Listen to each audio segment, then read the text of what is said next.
What is up, Survivor StockWatch Nation? That's right, we're going global, y'all. My name is Will, and with me we have Josh back. I just spoiled the stocks. My apologies, my fault. I was rearranging them earlier today, but you saw nothing. You saw nothing. Josh, how are you doing today? I'm feeling good. I'm excited that we're finally at the merge. Finally have an opportunity to talk about all the players on one tribe instead of having to break them down individually. But, I feel like we started, our journey this season talking about how the season had a possibility of being a season of duos. And I saw a lot of duos solidified over the last 2 weeks, including this last episode. And a lot of them, kind of reigniting those bonds or just continuing them with their votes. Especially with this last vote count, there were a lot of people who continued to vote together, these individuals that like to play with each other throughout this game. So I'm excited. No, it's interesting because I feel like recently the mergatory votes are never as split. Usually, I feel like the mergatory votes are always pretty near unanimous. No one wants to rock the boat. No one wants to try to make a move. They just pick one person. Last season it was Rome. The season before it was who was it? The season before it was in 46. It was Tim Spicer, or no, it was Mariah Gaynor. That's who the mergatory boot was. But it's interesting seeing it as a 7-5-1 vote. Mm-hmm. That's pretty crazy. That's a crazy vote count. And with the people who voted too, I was a little bit confused because we had that the episode not this week but last week that kind of solidified that Kyle, Camilla, Joe, and Shaheen alliance. And when we're looking at the vote count, it seemed that 3 of the 4 voted Charity. Only Shaheen was the only one who voted for Say, which I'm a little confused about. But I hope that there's a good reason that maybe they had a plan, throw a vote on to Say, make sure that there's, numbers on that side. Well, not just that too, but don't forget, there's a whole alliance that formed, and 2 of the people, David and Shaheen, both voted Say. So I'm pretty sure it was probably either a split vote. Maybe Shaheen had a good relationship with Charity and didn't want to ruin that. I don't think that Shaheen voting for Say is going to have a big impact because Say is not going to target Shaheen anyways. Or if she does, that's just another person she's targeting. She's already targeting half the cast of Survivor 48. Mm-hmm. But I mean, we can start to talk about Charity, and also the eliminated thus far, because you weren't here the last episode, so you also haven't talked to Bianca as well, and so we can kind of do both. And Bianca was really tough for me, because I feel like Bianca did have a great game laid out. There was, I think I brought a point up with you, which I thought would have been interesting if Bianca, at least in going out, if she had the knowledge that Mitch had a block a vote, convince Mitch to play the block a vote on you when you don't have a vote. That would be a waste of an advantage. It would be pretty big. I would have been excited to see something like that happen. But I was really upset that Bianca would give away, that she lost a vote. And I definitely understand the perspective that Chrissy and Cedric came in with. Cedric came into this last episode saying, Bianca orchestrated this whole thing to kind of pin us against each other. And, to an extent, that's what she did, but she didn't really push it. Like saying, trying to be away from the votes is, I feel, acceptable, especially when you don't have a vote. But you shouldn't have told Cedric. No, Cedric, it was a blunder and a half. And what made it worse too is that I think Cedric was completely right on the money. I think everything he said in response, in his confessional, in his opening confessional, was absolutely correct. I know this might be a really I don't know, because we haven't caught up in a couple of weeks, but what I would say about Cedric and Bianca, I'm really sorry if you're listening to this. I think Cedric taking out Bianca and making the move to get her out that night made up completely for the move that he made at Tribal the night Justin went home. I felt like that was as worse as it could get. Maybe that's not the right word. That's as bad as it could get for Cedric's game, was that Justin Tribal. But being able to come together and pull off something big like the Bianca vote out, I feel like it also shows you how good of a player Cedric can be as well. Yeah. In this game. Yeah, no. And what's interesting too is that as bad as the Justin vote was, I think when he did it was the best possible time to be a mess, because being stranded with Mary and Say, I feel like he can kind of gaslight Say or gaslight the whole tribe into being against Say. All Cedric has to say is like, Say is very over the top, very aggressive, and she will do this, that, the other thing, and people will be like, I see it. And so he really only has to worry about doing damage control with Mary, someone who he did vote against, but also I think Mary would have a better view of Cedric's game. Well, Mary and Cedric voted together this vote. They voted charity. Yeah. They did. And going back to your secret duos, Mary and Say aren't a tight duo. No, that's not one of the duos that I'm talking about. I love that they brought that up. They showed both sides' perspective, how Say saw Merge as an opportunity to really get closer with Mary and play with her. And Mary saw that as an opportunity to say, hey, listen, I need to be hesitant from Say. I need to make other alliances. I need to find other people and other tribes and kind of jump ship. Or maybe that was what she was insinuating. And I love that ideology from Mary. Play with everybody. You still have Say who's going to be loyal to you, but you also have the option to say, hey, bring me in. I want to be included elsewhere. I love that. But here's a secret duo that I don't feel like is really being highlighted. And I'm noticing it with the votes. So last vote, the majority vote was Chrissy and Cedric. And Chrissy's first tribal council was the Bianca vote out. And she was right on the money. This second vote at the merge, Chrissy once again votes for Charity alongside Cedric. We have Say voting Cedric out. And there's going to be a point where Cedric's going to want to align elsewhere.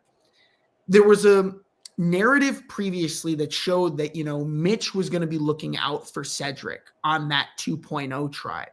And from the previews of next episode, it seems that Mitch is really blindsided by the fact that Charity went home that night and nobody told him. And Cedric was alongside that vote of Charity. That might bite him later down the line in this game. With that being said, that really only leaves Charity as an alliance member that's willing to work with Cedric. I mean, Chrissy was the only person who was told about that Bianca no vote that Cedric trusted. And Chrissy, to an extent, may have found her number one in this game. Yeah. So I'm looking forward to that. Remember, at the beginning of the season, I said Chrissy was my winner pick. And she's starting to make some moves now. And I feel like they've been under the radar. Nobody's really picking up on it. So when we get to Chrissy, I want to highlight her a lot. Because her stock for me skyrocketed over these past 2 weeks. She's been playing the game, and I've been waiting for the editors to highlight her gameplay. I've been waiting. We'll get to Chrissy in a moment. But I want to circle back around one last time, and I want to talk about Charity for a minute. As just a way to say goodbye to Charity. Charity, I think, had a really cool arc this season. I actually became a fan of Charity as the season went on in such a villainous way. I thought Charity was a really funny villain to watch if you don't take her seriously. And I loved how the editors would always juxtapose like Ava being a hero and like the most rootable player in the season in relation to Charity, who's a little more, rigid and a little colder, I would say. And I know before in the preseason, Josh, you were very, very high on Charity. Oh yeah, I was. Is this the arc? What's up, Jay? By the way, is this the arc you saw for Charity? I'm dying to know. I can't really say. What I will say is I did come into this episode expecting that Charity was a possibility to go home, because there was a lot of people within the game still remaining that were talking about Charity being a potential target. I mean, David, Eva, they all expressed that on that Logi 2.0 tribe. And I felt that if it wasn't going to be a bigger player in the game, which, that new alliance that was formed of all these stronger players in the game, if that wasn't created, it quite possibly could have been one of them. So no, I would say I didn't expect this from Charity. In fact, I really was hoping that she would get to play alongside Mitch a little longer. Considering I don't think that was their first tribal council together. That merge was Mitch and Charity's first tribal council, and he was the only person that the editors decided to show who was blindsided by that. So I'm sure that Say had no clue who the name was, because she voted Cedric. She probably would have voted Charity if she knew it was between her and Charity. So she probably wasn't told anything.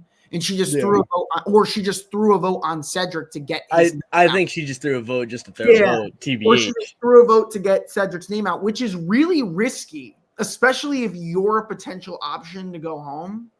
Yeah. It's so weird and confusing. What I will say, I do think that the way I like to put it is, Charity in this circumstance is going to be considered a casualty of war for Mitch's game. Yeah. I think Charity going home is going to ignite a fire in Mitch's game that is going to set him up for the end game, where he's going to make a run. They really wanted to show the fact that he was blindsided, and Mitch does have some power. He's got a block a vote. Can he use that to help? I think if I'm looking at the vote count correctly, even if he did play the block a vote last night, it would not have saved Charity. It would not, unless he convinced Say to vote for Charity. No, wait. No, it wouldn't have. No, sorry. It wouldn't have worked. It's all good. Yeah, so even if he played that block a vote, there was no way he could have saved Charity.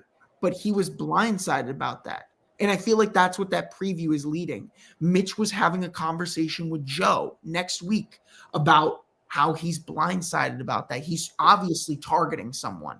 So Mitch is now starting to play the game.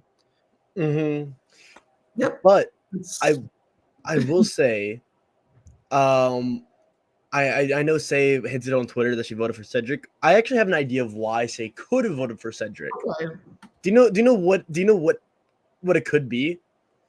Say probably figured that Say knew about Mitch's block a vote. She knew that Mitch had that 100%. That was confirmed. At the feast. At the feast.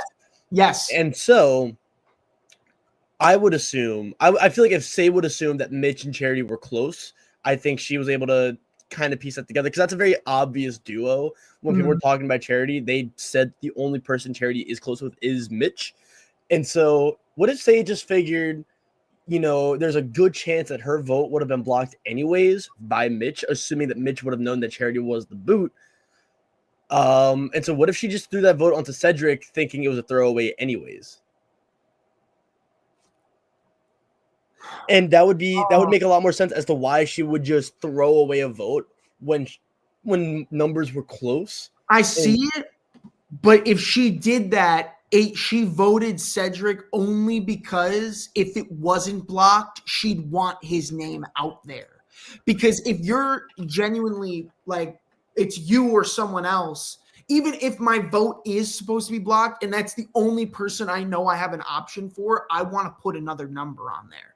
Because if that's the one vote that I need to tie it or to win, and I miss that shot, I would probably regret it.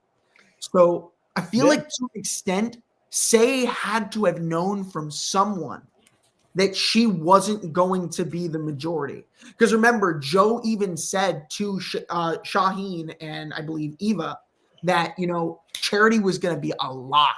Like that was a lock, that there was no question in his mind that that was what was going to happen. So I think yeah. I was gonna say we can jump right into Say as well if you like. Wow, we both have her at the bottom. But so I don't think Say's winning. I don't think anyone really thinks Say is winning. Hold up. Let me stop you there. Do you think Say has a chance? Hypothetical, though. Hypothetical. I'll listen to that hypothetical. Say gets to the end of the game. You're not going to cast a vote for her to win? Are you if I was Cedric, no. If I was Mary, no. If I'm Mary, respect that. You already had that moment in the jungle where you said, you know what? Even though, you know, the most fun I had was running around with Say in the jungle. Like, regardless, I feel like Mary would respect that from Say because Say played such a hard game from the beginning. Mary and Cedric would know more than anyone that Say had the most obstacles to overcome this game. If Say sits in the end, I don't care how she slit my throat, I will vote for her. But do you think the Heroes Alliance is going to agree with that? Do you think David's going to agree with that? I don't think so. They might. I don't think Joe's voting Say. I think they might cue Say. I think they might have her as an option every single time, and she's not gonna go. I actually think Say is the modern new era Russell Hantz. Okay, that I agree with. She does not care. I love it. But even then, I feel like people don't want to keep around strategic shield anymore. I feel like in new era, it's a lot of the physical shields that you want to keep. No one's hiding behind a strategic tour of force, right? And so I feel like, and plus this whole episode, I think they really hammed up we want a good guy to win. They said that over and over and over, and I think that's setting up for a certain player to win. But I think they wouldn't have made that such a big point if Say was the winner. And why wouldn't you? That could be like a whole Amazon finale, you know, again all over again. But that's Survivor Amazon, and I know, but Survivor is very predictable. It's very predictable. Say he's getting a cute trajectory. I don't know. I feel like the cute. Yeah. I know it was unique for that season, but like, something just. Q was his own thing. People keep taking shots at Say, and they just can't get Say out. To a certain extent, you have to respect that. And I like as a player, like if I was on that island and playing with Say, I would have such a respect for that because if you can be loud and vocal and be out in the open, but still make your moves happen, say, hey, here's the person that I'm coming out to play as. If you don't like it and you still haven't voted me out by now, that's your problem. I would respect it wholeheartedly. I think Say is playing a great game in the way that she's playing it. I don't think it's the best gameplay to win, but Say has like mastered her gameplay because she has.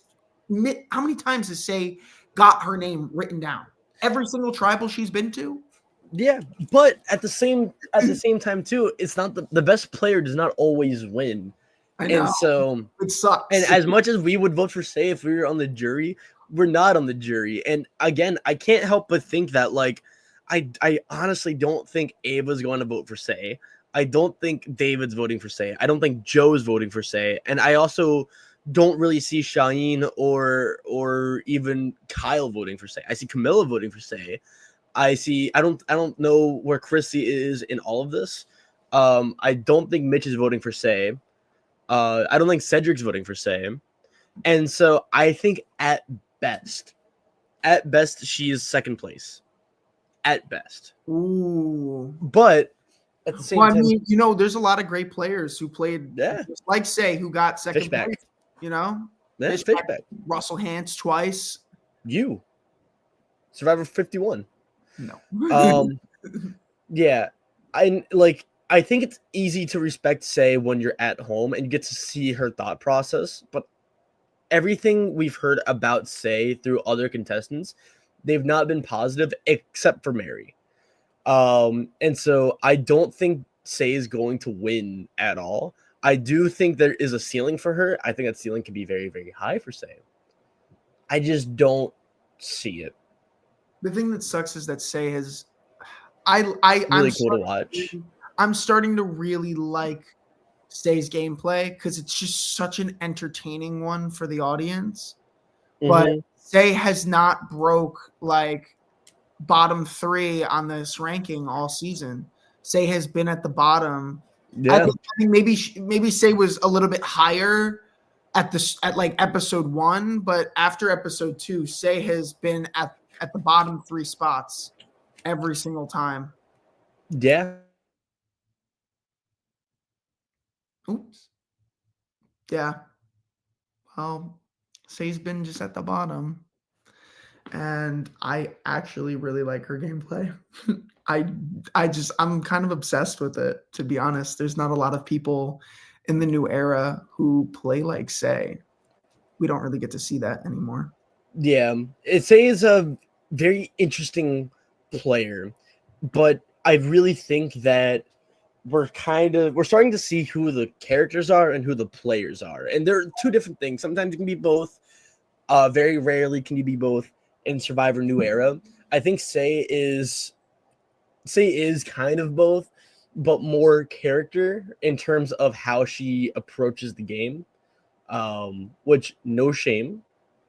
And I don't know about Survivor 50. I think if we are getting rid of Jesse, why? Hold up. I would love to see Jesse and Say play together. Well, they won't. Why? Jesse's not in Survivor 50. He's not. Wait, did they confirm the cast? They didn't confirm the cast, but a lot of New Era players confirmed they got cut. And they are not happy on Twitter. Why wouldn't they cast Jesse? That's what we're saying. Jesse was robbed. Like that's what we're saying. Carolyn's cut. So the only well, no, Carolyn, I understand. I understand the whole like traders thing. Like, you know, if that's CBS's stance, like that's something that's completely out of anyone's control. I mean, I'm not saying that I respect it, but I mean, I would love to see Carolyn play again on Survivor. But like the Survivor family wants Survivor players to stay on Survivor. But yeah, I don't know. I don't see Say over. I mean, it's too early to say, and there's always recency bias. Honestly, do you know who I want to see on Survivor 50? Who? I want to see Mitch. I had a ranking really low. I feel bad. Yeah. Wait, so I feel like you talk about Mitch being a lot higher. I do. But you have him at 11. Yeah. And I honestly feel like Mitch should be a lot lower. I still think Mitch has a slight chance. I think he's my 1% dark horse. I really like Mitch, and I'm still on the Mitch train. This last episode was a brutal blow. Mitch has I believe this is the second time Mitch has gone to tribal, and it's the second time he's been incorrect on a vote. That makes me feel a little bit uneasy as to the information that Mitch is being told in the game. I mean, he still has a block of vote that can secretly be played. That can really come in handy in the future. But I feel now with the loss of Charity, Mitch has to play a lot harder. Mitch either needs to find new allies to work with, considering the fact that all of Kyle, Camilla, and Chrissy voted out Charity without, Mitch's knowledge of that. I feel like this is going to, like I said, this is going to be one of those instances where Charity is going to be a casualty of war for Mitch's game. And this is going to start an uprising where Mitch is going to gather together new players and start making some moves where he's a little bit more in the know. Second time at tribal, it's never fun going to merge and being at the bottom or being left out. And it seems that out of everyone here, if I'm looking at all of this stuff correctly, I'm sure Mary would have been dragged along by Cedric because they already had that conversation about it. So Mary knew that Charity was the vote. Camilla was going to find out from Kyle anyway. Star, I'm sure Star found out from Cedric because of their moment that they had. He was going to find out from Joe. I mean, Shaheen already knew the whole plan, so he probably threw a vote, which leaves Mitch and Charity being the only two people who didn't know that Charity was an option at all. Yep. Yeah. So Mitch is the person who is at the bottom. The only reason why I put him a little bit higher than Say is because he has an advantage. But now Mitch needs to start playing the game because I don't feel that Mitch is the next person to go. But Mitch needs to make sure that he is in a group of people that want to keep him to a certain extent in the game. Yeah. He has no more number one. His duo member just got sniped. Do you think a duo takes him in as a trio? No. Okay. I think if Mitch wins, and I think there's a very small chance he can, if Mitch wins, he is going to fumble his way to the end. And that is going to be the Mitch way. I think Mitch is going to get by because everyone loves Mitch. That's something we've heard. He has no enemies, but he has no strategic footing whatsoever. And that's something we've kind of just seen, not just from the last two votes, but just throughout the course of the game. He's always been on the outs, very slow to make allies. And I do think he, more than anyone else, can Fabio his way to the very end, or Bob Crowley his way to the end. But I will say it's not looking good. To be a little drastic, everyone I've ranked below Mitch, I think, is not winning the game. I've completely written all of them off. I do not see it. I think I disagree. I think with Mitch has shown countless times over and over again that Mitch can be a comp beast at immunity competitions. Like through and through. Mitch has always, like anytime that Mitch has to throw something or toss something, he has hit every single shot. I'm starting to feel that there's going to come a point where Mitch is going to realize that there are a bigger group of people that are protecting each other. Mitch is going to question, why aren't we taking out bigger threats? What does Charity have to do? Charity was never a comp threat, but why are we taking Charity out at the beginning of the merge if nobody's ever going to really listen to Charity, if that's what they're so-called claiming within the game? What I think is that these competitions that are going to require a lot more endurance are going to be played, and that's going to be an opportunity for Mitch to take out some of these bigger threats so that when Mitch gets to the end of the game, Mitch is going to go on a run. I'm still riding high on Mitch. And even though Mitch is ranked at this spot, I'm still putting him up on my stocks. Like I really think that he has complete room to improve, but he's got to make a move this next week. And I'm excited to see whose name he pushes. Yeah, I don't think he should push a name though. I think it's a lot better for him if he just sits back, and he just needs to be more strategically apt, I think. And Mitch could be an important number, but the thing is too, I don't see Mitch formulating the plan. And that's fine. But it's fine. You don't need to formulate a plan in Survivor to get something going. If Mitch can plant the seeds, all you got to do sometimes is just be the gardener, plant the seed, water it a little bit, come back here and there, give it some sunlight, and there you go. You have a beautiful 12-foot sunflower. You have to sometimes plant some seeds, but I think Mitch is going to start drilling the hole a little bit more into the skull. I think that's what he's going to do. If he doesn't do it, man, that's quite aggressive. Also, I'm thinking Mitch is more like Keith Nail than Kelly Wentworth. I think Kelly Wentworth, Cambodia idol play, or we have an idol play in store? Because Kelly Wentworth was a little more strategic, I think, than Mitch. But speaking of strategic, I think it's finally time we talk Cedric, who has one of the weirdest episodes of all time, or one of the weirdest character arcs of all time.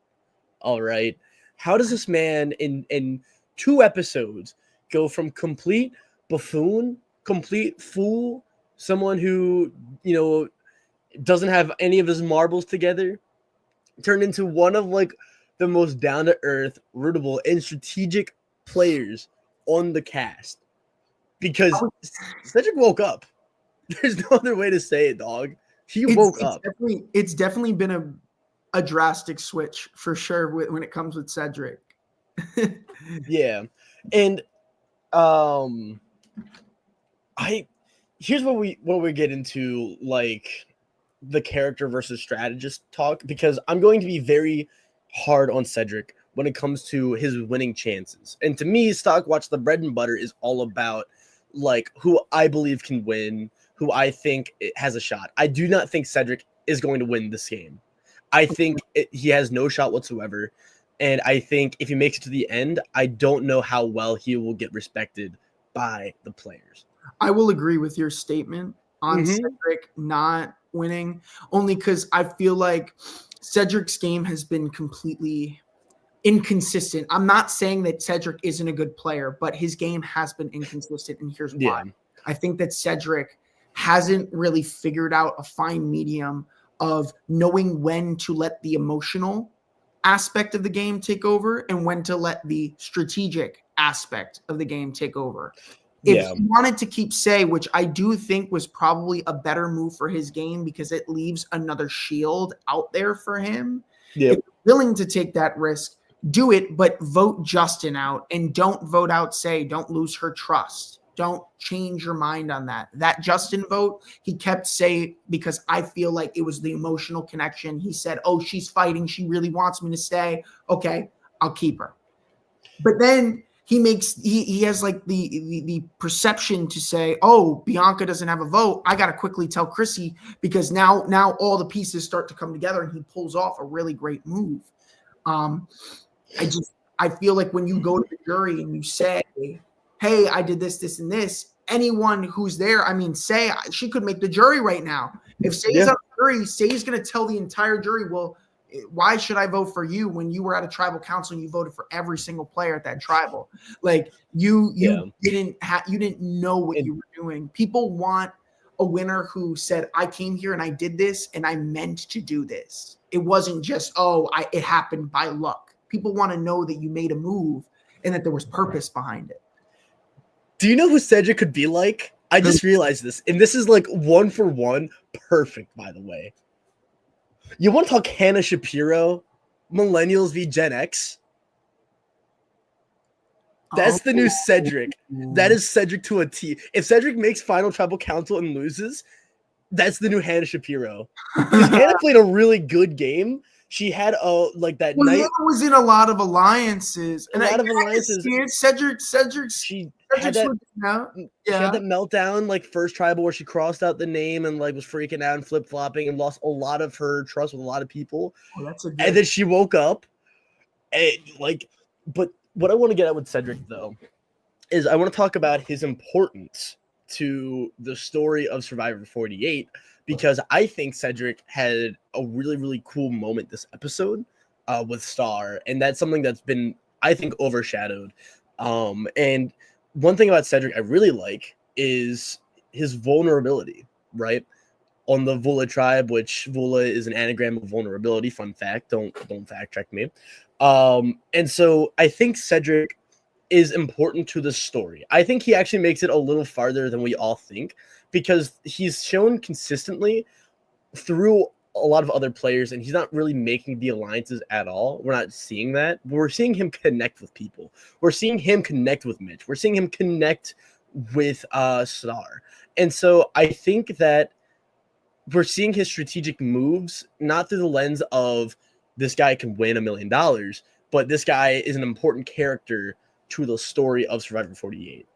I did want to bring that up, but more so on Star because I feel like we'll talk about that when we get to Star, but I feel like you want to get to Star right now?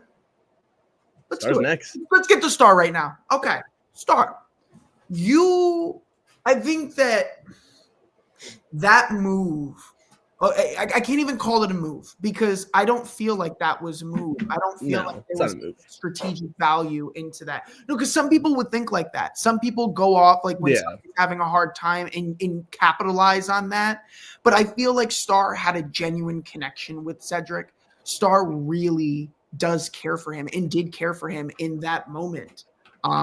But the stock went up for Star, specifically with this last episode, because I feel like I saw a lot more of Star's gameplay, like how Star wants to play the game. What was the quote that Star said? Today I'm all about peace. We can go to war tomorrow. Like I like that, and I think Star. I think that might be foreshadowing a little something. Do you know who Star reminds me of? This is another crazy opinion, but you all will 100% agree with me. The way I think people are looking at Star now is how people are looking at Saul.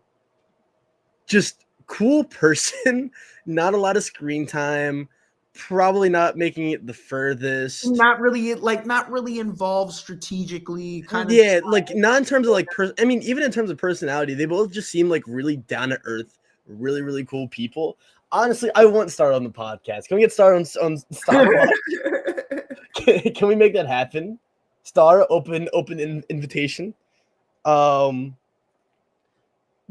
and I see the Tim and Sifu. I think part of me is worried that Star doesn't make jury. I think we are setting her up for like, the first boot of the split tribal who doesn't make jury. But oh, that's right. Split tribal's probably next. Yep. Yeah. But I still think it's possible. I don't know. I think if Star survives, then I think Star just makes very early jury, probably gone the next 3 tribals, probably just kind of picked off as another vote for the Holy Alliance, the Nice Guys Alliance. Well, I think all of that gets broken up if there's a double. If there is a double, I do feel like somebody from that alliance gets taken out.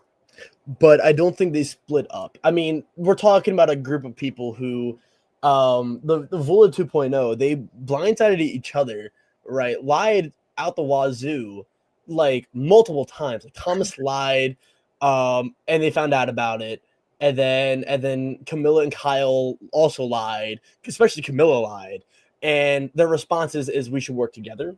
Camilla's still playing villain. Dude, I love Camilla. So we'll get to Camilla way down the line. Yeah, Camilla. But I feel like Camilla was the player who I was the most surprised from preseason.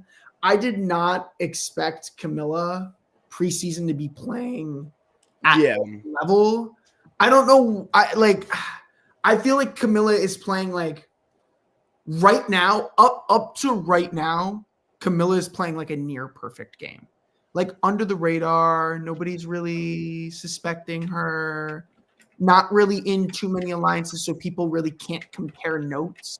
But it's like perfect because Kyle's also there to like help with any of that information.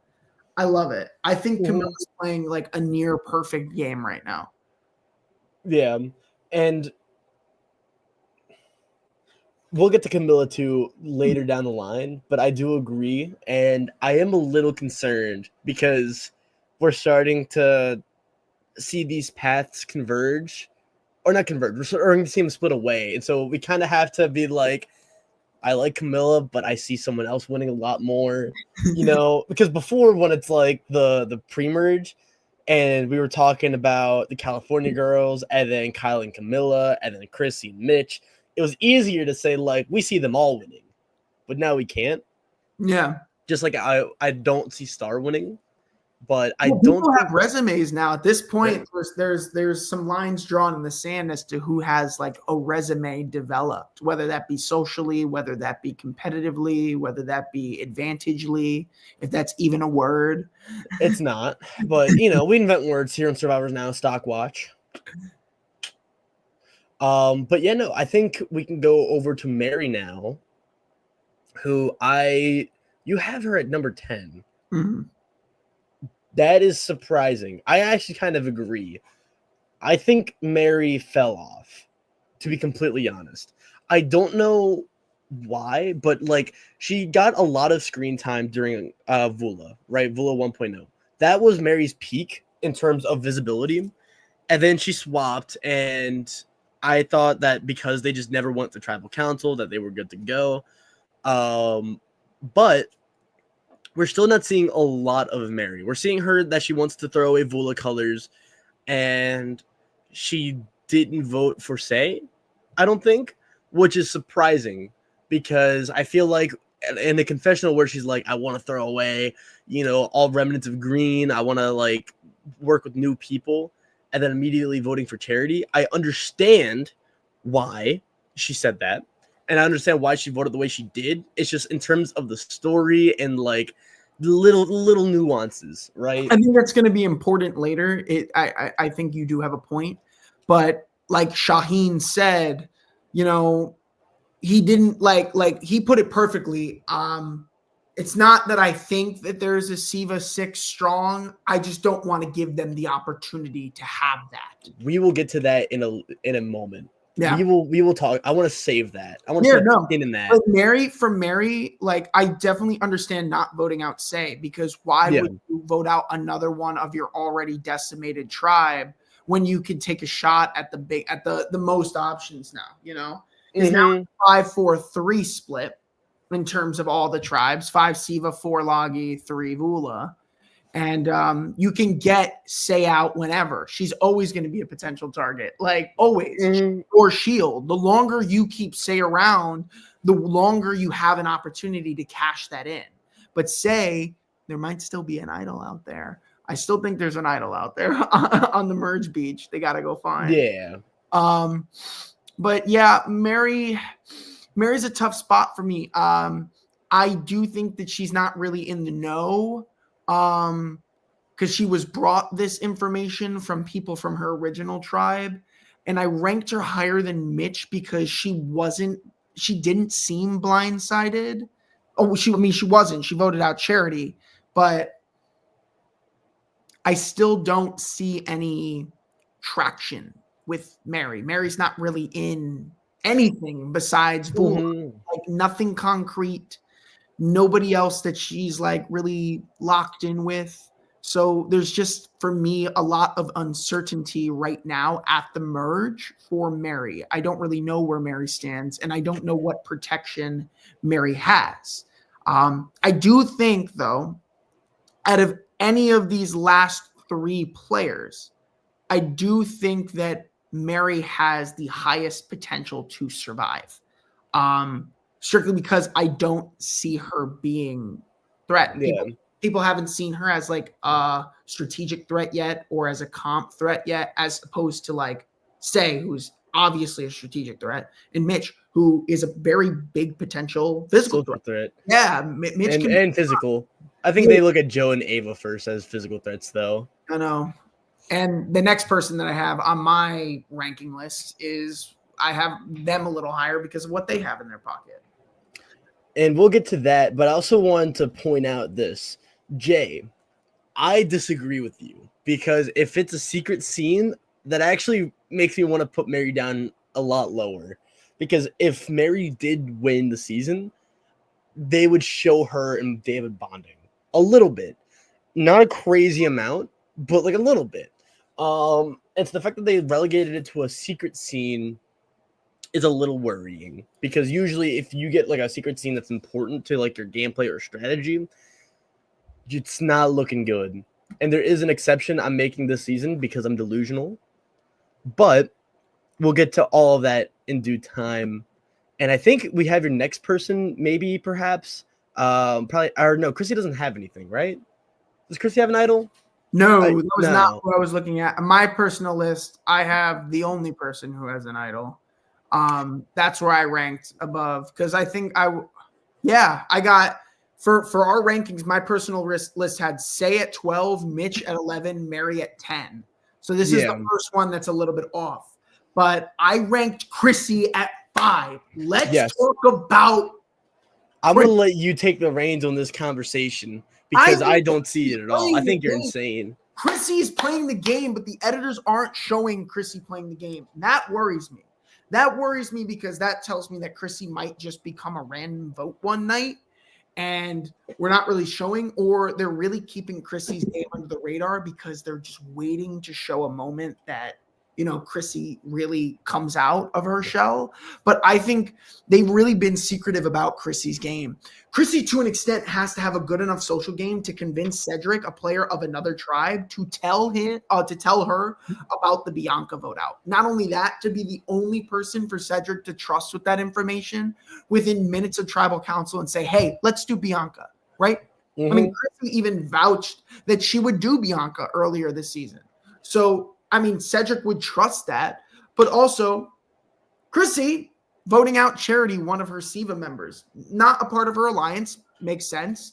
But wait, one thing we need to keep in mind with Chrissy is saying that Cedric should stop holding on to Say before he drowns with her. Wait, Chrissy said that? Yeah. But here's the thing. Here's what I'm saying. Here's the thing. This is what I brought up at the beginning of the episode. So, yes, Chrissy is absolutely right. I don't think Cedric's number one is Say. It's not, especially after this vote. When you're on Survivor, you're gonna want to know where every single person voted. And if somebody lies about it, you're gonna know. You're gonna immediately know. You're gonna put it up. You're gonna be able to compare notes, whatever. My point is that this is the second time that Cedric has voted with Chrissy and has had that together. I'm just starting to piece that together, that I think that Cedric's true number one in this game actually is Chrissy. And if the both of them can keep each other alive for long enough, I do see Chrissy going really far. However, I see Cedric getting taken out before Chrissy now. There's no way. Well, yeah. Can I pop this one up too? Yeah, absolutely. So Cedric and Chrissy are going to be new number one allies for each other, Jay. Yes, I think so. I think it's actually in the best of both of their interests. Chrissy never really had a number one that Chrissy could rely on. David's sort of conversation number one, his closest connection was between Kyle and Eva, but they're already in an alliance that was created at Merge. Chrissy wasn't really involved in that alliance, but Cedric also wasn't either, but they voted together. And I think a resume of voting together in Survivor, I think that counts with being like kind of like an unspoken alliance. It's something that you don't really have to say, but you know, it's there. At some point, Cedric and Chrissy are going to compare the notes, if they haven't already, that, hey, we voted together every single time at Tribal. Why will we stop now? Right? Mm-hmm. That's what I would do. If somebody's going to keep voting with me, why would I take them out? I think that Cedric and Chrissy should be looking out for each other, especially with being on opposite tribes. Having another ear from a different perspective, from a different tribe, can really benefit you with information that's brought from different people and different aspects of the tribe. So I like Chrissy's stock. She skyrocketed for me. And I do think that no matter what happens this season, this is my theory, Chrissy outlives Cedric. And it's because of their relationship that Chrissy, you know, has someone who's really protect. Maybe not because of Cedric, but it definitely is an added plus that Cedric is going to help. That both of them are going to help aid each other's game for sure, 100%. So my thing with Chrissy, though, the thing that's making me really concerned is just the lack of screen time, the lack of anything. Normally, they're shielded, right? Where I thought Shaheen was shielded with Thomas because, you know, he didn't really get a lot of screen time when he was talking with Thomas and talking about Thomas. Thomas gets voted out, Shaheen gets screen time, right? Mm-hmm. And even going back a season 2, very famous example that I think people will talk about and set as the default, Genevieve, right? Genevieve was shielded by Rome until she had the plan to vote out. Who was it? Was it Keyshawn? Keyshawn. Yeah, Keyshawn. Vote out Keyshawn. And that was kind of her awakening episode. And then she got a lot more screen time and became sort of the main character once Rome went, right? If Chrissy had a Rome or a player that was causing chaos, someone that once voted out would give her a lot more screen time, I would see it. But she doesn't really have it. Hold up. I'm holding. Does she not have it already? A shield? A visibility shield. Okay, the Kiwi scene? The Kiwis? Did we forget about the Kiwis? I didn't forget the Kiwis. Nuts for Kiwis on the island. But Chrissy isn't my mother. Chrissy doesn't get to dictate when I eat. But that was the swap, and Chrissy had no screen time during the first 3 episodes. It wasn't like Chrissy had screen time and then got shielded once she was with Say. Chrissy had no screen time and only got an additional confessional once she was with Say. Mm-hmm. And honestly, Jay, that's just kind of what happens when it comes to talking about people with no screen time and no visibility. You can just kind of place them on a dartboard anywhere. Liz Wilcox had no screen time during 46, and she made the finale. All right. I thought Saul could have made it a little further, and he was like the second juror. There's no life is absurd, Jay. That's the takeaway. But no, I understand that Chrissy is playing the game. I do think she's playing. I do think she's playing hard. And I think she's playing a game that no one is going to appreciate. I just think we're talking winners. And I only have her above Say because I think that Chrissy has more longevity than Say. You know? Yeah. That's basically all I can really say about Chrissy at the current moment. I just don't see Chrissy as like a visible player. Like, I don't see anybody saying, "Oh, we have to get Chrissy out. You have to get her out. She's causing chaos." Like, Chrissy's not causing chaos. Oh no, Chrissy's winning comps. She's not winning comps. Right now, Chrissy's like perfect. Chrissy's like right in the middle. Everybody's good with Chrissy. Nobody wants to vote Chrissy out. Yet Chrissy seems to be in every single majority. That's transpired. I feel like just no one's talking about Chrissy. It's normally there's under the radar players, right? Like we've seen players hide under the radar, but they get talked about, right? Like again, famous example, Kenzie the Mermaid Dragon from Banu 46, right? Like we know that as a like a hint towards winning the game. There's also Rachel being dubbed a threat in the very early days of Gata on 47. And even going back to like 45 and 44, there's under the radar. And then there's Chrissy. There's like under the radar. And I think it's an edit thing. I don't think it's a Chrissy thing. I think no matter what, Chrissy's going to make the right moves that benefit her. I just don't see her winning. I hear you. I'm rooting for her. I'm still like, this is the first time in a long time that I've had a winner pick who has lasted this long. So I'm still staying true with my preseason. Chrissy's here. I mean, I don't see the trajectory right now, but hey, Chrissy's still in the game, so I'm not upset at all. I just took a peek at my preseason rankings, and it's like Deal or No Deal, where you eliminate all the deals or all the cases except for the $1 million, and so you're just like biting your tongue because it's either $1 million or $5, you know, and that's kind of my preseason rankings. But do you know who I think is the winner no matter what? Oh, this is your winner pick? No, the winner is Katie, who is going to play an ad for us. Take it away, Katie Tedesco Art. Hi, Survivor Now podcast listeners. I am Katie from KT Designs, better known as Katie Tedesco Art on both Instagram and Etsy. I have been designing and selling Survivor products for over 7 years at my Etsy shop, including replicas like hidden immunity idols and Survivor trading cards with all of the players' stats on the back. I am so grateful for Survivor Now for giving me this shout out and helping me reach even more super fans. I love listening to their podcast. So if you are looking for some really unique reality TV products for yourself or to give a super fan in your life, come check out my Etsy shop at www.etsy.com/shop/KatieTedescoArt.com. And Josh is gone. I basically murdered him for his opinion on Chrissy Sarnowski.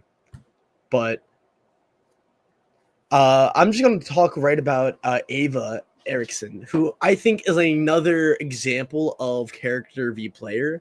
Ava's a weird player to rank objectively.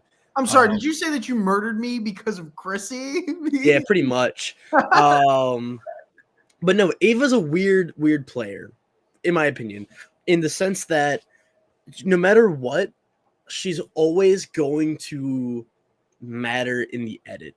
It's kind of the Emily Flippin of it all, or the Carolyn Weiger of it all, where if you have a big moment that kind of defines you as a like no matter what, Survivor's going to want to like ham-fist it in, and it's great. Like I love watching Ava play, and I think she, just like Cedric, brought a lot of vulnerability to Survivor, and that's something I really like seeing. And I love good character moments. I love complexity. It's just when you start to try to rank everyone's objectively, like what we do here, it's hard to turn off that emotional side of things. So I do think she has a chance to win. I still do. But having her number 5 is she's kind of there just by default, because I think she has a better shot than Mary, Mitch, and Mary and Mitch, who are like the bottom of like the dark horses. And the guy I have at number 6, who I'm pretty sure is next, could be wrong. The guy who's next, he had a pretty bad moment that makes me want to drop him low. Okay. So Ava's just kind of at number 5. And yes, I see Ava getting blindsided with an idol in her pocket. I don't. I was actually nodding that no, because I do feel like Joe is in the most no on this tribe. Coming into the merge, I feel like he's got a lot of the information that's going on, and a lot of people are telling him things. And with that, actually, you know what? Let me hold on. Let me put a pin on that, because people do know that Joe and Eva do have a connection, so they would not tell Joe. However, if somebody close to Joe was to tell him, Eva's going to know immediately. Yeah.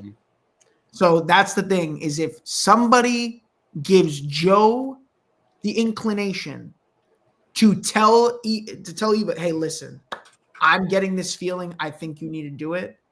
He's like that guiding voice that's really going to help. Like I said this at preseason, I really do feel like Eva, since Eva is such a young player in such an older cast, that this connection was going to happen. And I do feel like Joe really does want to ride it to the end. Yeah. And I think the weird part is that this season oddly feels very, very, very personal. Because a lot of the bonds that we are seeing, they're not forming because they are working together. They're trauma bonding. They're working together because of the bonds they created. Like Ava and Joe, best example. We have Vula 2.0, which they all kind of clicked together because they, they all shared their stories and their backgrounds, and they found a lot of similarities. And so they have a bond greater than just an ally. Right, better than like, I don't know, man, like Mitch and Charity, right? Same thing with Star and Cedric, right? Same thing with Cedric and Mitch. And so I feel like, and like David's also there, like David wants to be a good guy no matter what, and David and Ava also kind of have a bond. And so I feel like the backstabbiness won't happen. Like, part of me sees a world where like Shaheen goes to Joe and John's like, we got to pull the trigger on Ava.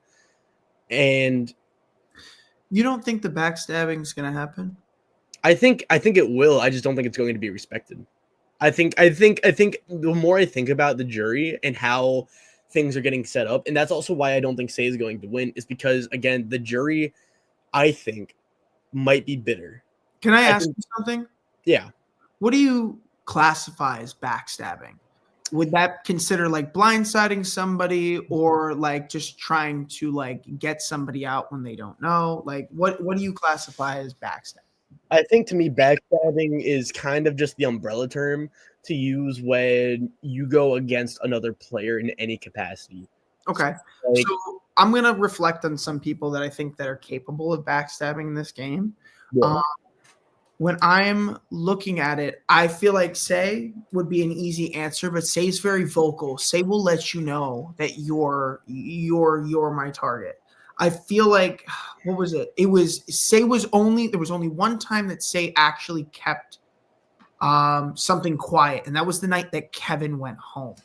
Because, that night Say made it feel like it was Mary who was going to go home. But still, Say's very vocal. Say would say it's going to be really hard to orchestrate a blindside. However, Camilla has become season 48's master of blindsiding and figuring out ways to do that. I feel like Camilla is also someone to just keep an eye out for. Kyle's capable of it, but I don't feel like he's going to be orchestrating too much of it. Just whatever really is going to get him where he needs to go when he needs to pull that off. And Shaheen, I feel like is a perfect example of somebody who is actually going to be capable of it. But I feel like he's the one who's really in like the most neutral form of calm and strategic right now. Cedric's more on like a chaotic calm. Like he can stay calm and relaxed and be really like strategic with his ideas and moves in the game, but obviously we see how that happens sometimes at Tribal. So like if I don't know what that is. What is that? It's like this. Is it a meme? Is it like a graphic? Like there's this thing on Instagram that I always see that's like the middle's like, oh, this is like the true neutral, like here, and you can put things on the grid. I don't know. If somebody knows what I'm talking about. The D&D alignment chart. Cedric would be like on like chaotic evil, yeah. Shaheen would be like true neutral. Wait, no. Joe would be like true neutral. Shaheen would be on strategic neutral. Like, I'll make a graphic for that next week, and I'll make a graphic. I'll put everyone. This is where I think everyone is. Who's the most chaotic? Chaotic evil. Camilla. Chaotic evil. I think is say chaotic evil. Strategic evil. Camilla. Camilla, definitely. And then like neutral evil. Mitch. No, not Mitch. No. I think maybe Chrissy. Mary? You think Mary? I think Mary, yeah. I think Mary's more of a hero. I think Mary has bite. I think Mary is a hero because Mary's the underdog and she was on the outs. I think if you put Mary not with Say, I think Mary can have a role similar to Camilla.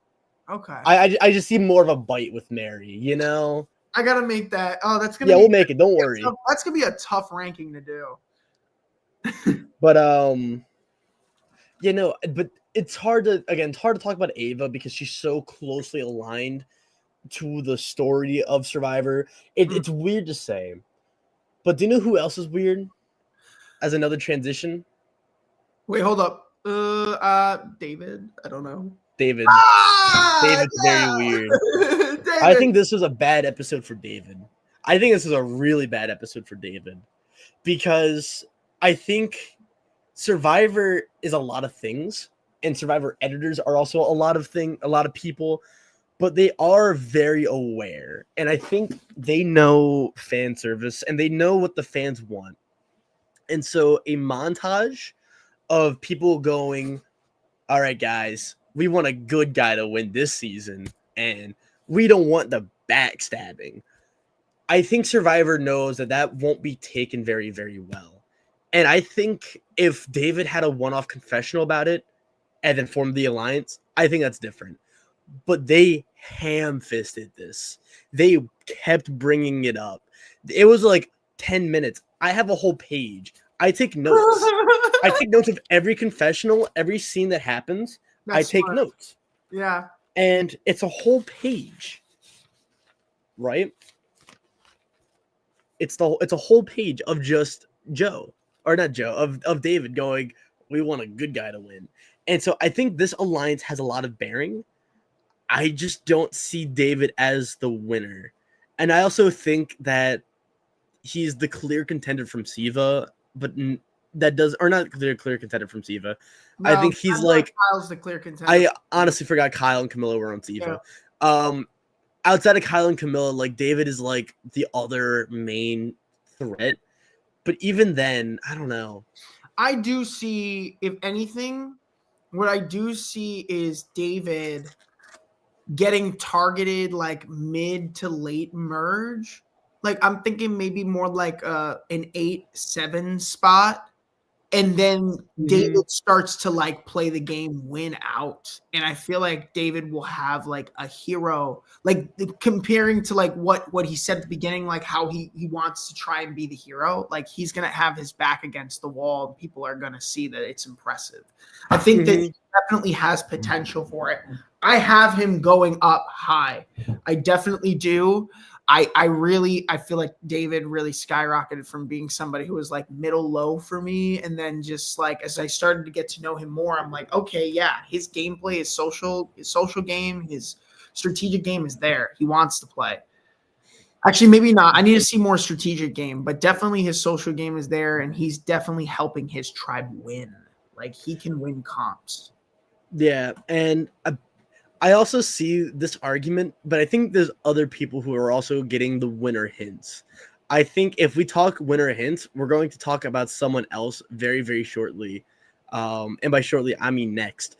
And so I think those are just red herrings because the actual substance of his edit don't point to winner for me, at least. But there's one player I've been dying to talk about. Oh, yeah. We're talking Shaheen now. Let me take the floor on this one. Let me cook. Have it. So we talk about like winner moments all the time. And the one thing I wanted to pay attention to as I did my notes is I wanted to keep in mind how things are framed and how like the small nuances, right? So last episode, Shaheen got the floor with Thomas going. He opened the episode saying how much it sucked, right? And also that led to his confession about his background, which led to the creation of the Vula 2.0 alliance, right? Not just that, but merge happened, and Shaheen was the person who talked about Joe and David linking up and becoming allies, and he was the one making a comment about that relationship. To me, that is huge. That is like very important to know. Shaheen also worried about the Siva 6 sticking together. He was the one who said, like, I'm very worried about the Siva 6. That's why I really want Charity gone over Say. And it that was very strategic. Very strategic. Yeah. And that cuts to David saying, if you're not thinking about the Siva 6 possibly working together, you're not thinking of all options. Shaheen has been dropped as a possible target and threat throughout the season, very subtly, like one-off comments that I've kept in mind. And I think he's getting enough screen time. I think he got shielded with Thomas. I think he's having a breakout episode. And I think, you know, the next time on Survivor, it was very negative for Shaheen. You know, Kyle and Camilla wanted to frame him. But I think that's the red herring. And I think no matter what, we're looking at Shaheen being the winner of Survivor 48. Well, the preview said that Camilla was going to frame him. But I don't think that's going to work out. Because that's way too bold and brazen to just announce. Like, I feel like they would only do it like that if Camilla, you know, was the winner. But even then, that's way too crazy of a take to just, like, I don't know. I feel like that's too obvious. Okay. I don't know. I think just a lot of the small moments, a lot of the small things, Shaheen, I think, is doing the thing. Yeah, I like him. I like him a lot as a player. I do think that confessional was extremely strategic to be thinking about that, or just to have that precaution. I feel like Shaheen really has learned that lesson, but it didn't reflect in his vote, which is a little confusing. You know, if that's what he truly wanted to do, I really hope that Shaheen had a plan in mind where he told people that his plan was to at least throw a vote on to Say, to ensure a proper split, or, you know, more votes on to Say for the split. So, yeah, I don't know. Just that the confessional and the vote kind of contradict each other, but I hope that that's explained in the next episode. And it's so easy to explain too, because like it's very possible that they are worried about an idol that Charity could have had, because they don't know all the sides of the information, and I think that would work out even better because Shaheen was just blindsided with an idol, so he should be worried more than anyone else, him and Joe. And I don't know. I feel like I'm getting a lot of flashbacks with Rachel last season. I kept saying Rachel was going to win, and I would go on Reddit, and everyone was like, no, it's going to be Genevieve, or no, it's going to be Sue or Gabe. But and then guess who won? Rachel. So I'm going for 2 for 2, and I'll be known as the best stock watcher of all time if that's true. There you go. But Is there anything else you wanted to mention with Shaheen as well? No, I feel like I that's all the notes that I really have on Shaheen for now. I mean, he's played a great game. I'm a little bit concerned about that vote. I just want to know if that was part of the plan. Because if we're talking winner potential, I hope that there was a purpose behind that. I think there was, no matter what. Or else it's an 0-2. I mean, right now it's guaranteed it's an 0-2 record of voting. Yeah, but I think I understand getting blindsided at first, and if Shaheen knew Charity was going, Shaheen wanted Charity gone, and so I think yes, on paper it's a rough statistic, but I really think that he was in the know. I do think it was a split vote plan because everyone also wanted Sagan as well, and the only person who really didn't know that Charity was going was Mitch, and so I don't know. Speaking of not knowing, I don't know Camilla's ceiling because on paper I like Camilla a lot. I think Camilla is doing really good, and I think she has a really good edit to boot. Mm-hmm. But then there's smaller moments where I feel like she's getting overshadowed by Kyle. I think, her evil side getting shown in a season where they want a good guy to win is a little sketchy to me as well. And I'm starting to lose it with Camilla.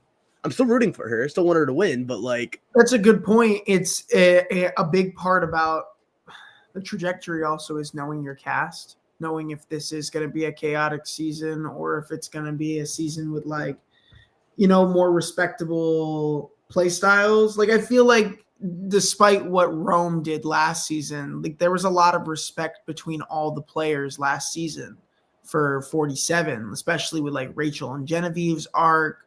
Mm-hmm. But I feel like here some of these players are capable of blindsiding, full-heartedly.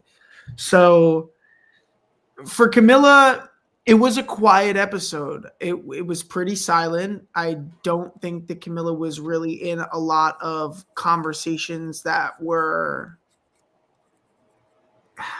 exclusive without Kyle. I mean, the only other conversation she had was with Charity, but Charity was going home that we saw. So I don't know. I want to see Camilla start making moves without Kyle. I think Kyle definitely will overshadow that, especially, with the idol play, winning one immunity. If it was going to end right now, Camilla's sitting in the end with Kyle. I think Kyle's going to take it. Yeah, and also a little bit of a meta pick, but I also realized that basically Dalton Ross, he just interviews people, man. That's all he does half the time. And the preseason curse is real. I think Andy got it last season. I think Emily got it the season 2 seasons ago. Do you think this is a real thing, or do you think maybe this season they're just giving Dalton Ross a winner? I don't. This is the first time I've heard of Dalton Ross. That's fair. So no, I don't know. I don't think that stuff really matters. I think that it may just be coincidental that they don't win. I mean, only one person out of 18 wins in an emerge situation, 13. One out of 13 do it. So I'm sure that they might put up somebody who doesn't win because they don't want to give you they don't want to put the attention on the players who win. They still want you to keep guessing. Yeah. So I feel like there's some strategy between that, but I don't feel like that's a guarantee because one of these days they might give us somebody who has a really, really great answer and they just happen to win because they just whatever they were answering was just unique or something. I feel like there's so many different aspects that go into that. Yeah. Anywho, I think that's it for Camilla as well. And we're going to go over to Joseph now, Joseph Hunter, who we both have at number 3, but because of averages, that kind of made him number 2. Shout out to Joe. And this is a hard one because I don't know how much I really see Joe winning, to be honest. Like, I don't know if I see him at the very end. I think he's too big of a target, too big of a name, too big of a personality, too big of a character. And like on paper, he's getting the most like on paper cookie cutter winner edit. And part of it reminds me of Carson from 44. Because Carson had the same thing. Carson had the winner edit to a T. And I spent all of StockWatch saying Carson cannot win because Carson's too obvious. Do you think Joe is too obvious? Or do you think Joe is getting it right? Joe's got a lot of screen time. What I will say is that in this circumstance, I think you're probably right. Joe, as much as I would love for him to win, is in a really tough spot, especially with the Eva moment. I mean, that was such a great moment for Survivor, for humanity in general. But the thing with that is that you put an obvious target on your back, right? And you show people, a side of you that I feel like to an extent some people may be afraid to go against. Oh, Joe is somebody who's completely selfless and has thought of others this entire game. Is that somebody that you're going to want to go up against? Somebody who's a family man? Somebody people last season like wanted to get Kyle out for? Like, that's new Joe. Era Jeremy Collins. Like, honestly, that's what I fear, is that, Joe said at the beginning of the season he would risk his entire game for Eva, and I fear that is what may happen. But I do wins. I do think he's out of everybody here on the island, he's probably got the most because Kyle and Camilla will tell him. But I do feel like Kyle and Camilla are the primary orchestrators. At some point, one of them is going to get taken out. Because you could stay at the top, but you never stay at the top for long. And that's the problem with Joe, is I feel like Joe's been such a top dog on Logi like the entire time. And then it's hard to say really with Joe. But is that it for Joe as well? Yeah. So I forgot how long-winded StockWatch can be. Now we have Kyle. Winner for you, number 2 for me. Yeah, Kyle has the best resume by far this season. I mean, do we need to list it at this point? He's won all the immunities so far, which is only one, but he had a successful idol play, which he also pulled off, which is extremely impressive. He's been in the know every single tribal council. He's been orchestrating every single vote. He's always been aware of everything. And the thing that I really like about Kyle is that Kyle doesn't come in with a cocky attitude. Kyle is being really humble about everything and has a lot of respect for the game.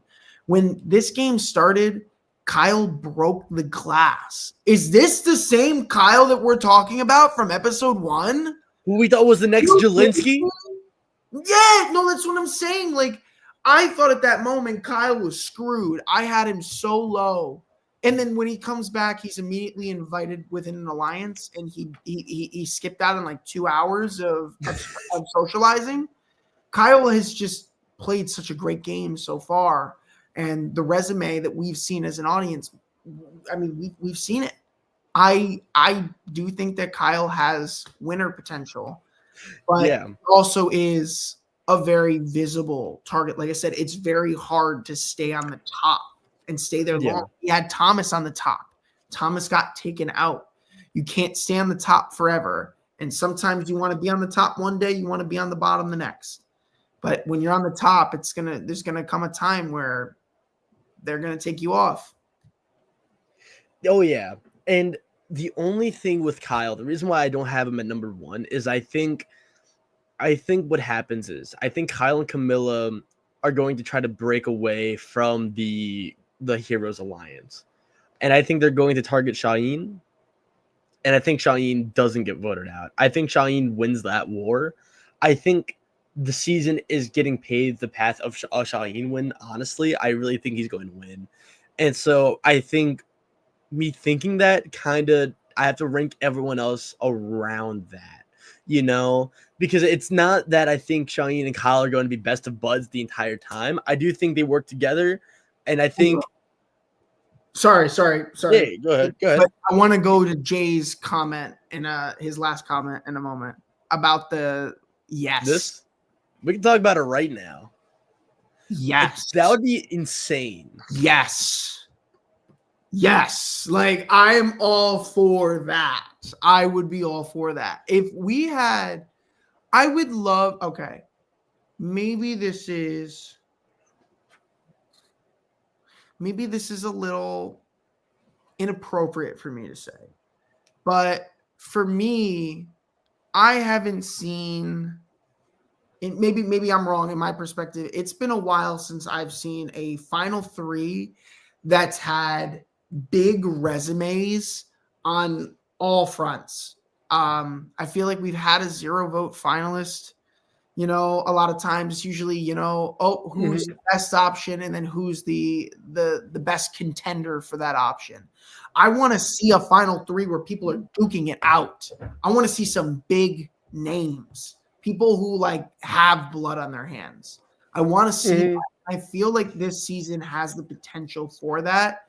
Kyle, I would love to see any outcome with him sitting in the end, because I do feel like Kyle, out of anybody right now, is probably the most deserving to win. If the game was going to end right now and Kyle was in the Final Three compared to anyone else's resume that's happened so far, Kyle is the winner of season 48. I feel like, truly.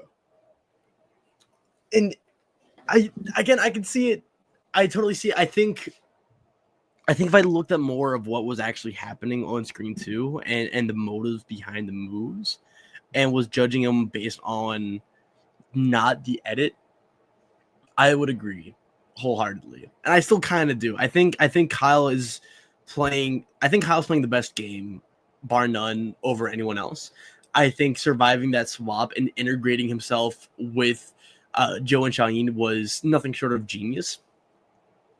I just don't see the Kyle win. I really don't. I'm on it. But I'm on the train right now. I mean, with everything that's happened so far to this point in the season, I that's where he's at, with just the way that I've seen. I've loved watching his game. He just that whole idol move on Vula kind of sparked up. Everybody's eyes are now perked at Kyle, like, wow, now Kyle has really blossomed into this great Survivor player this season. But it's hard to say. Anywho, I think that might be it today. Is there anything else we missed out on? No, I feel like we had a great conversation today. This was a lot of fun. Oh yeah, and I can't wait to go back. Remember, there's I think 2 more episodes, and then we go back to like Mary and Ava and all of our middle people. Remember that conversation you had 2 days ago? Yeah. Or 2 weeks ago? Oh, yeah. So we're gonna look at those rankings and see if any of those very soon.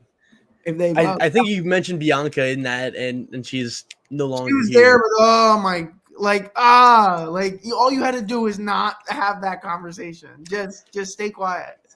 And thank you, Jay, for commenting. I wish I could say great comments, answers, discussions. We thank you, Jay, and we welcome you as always. But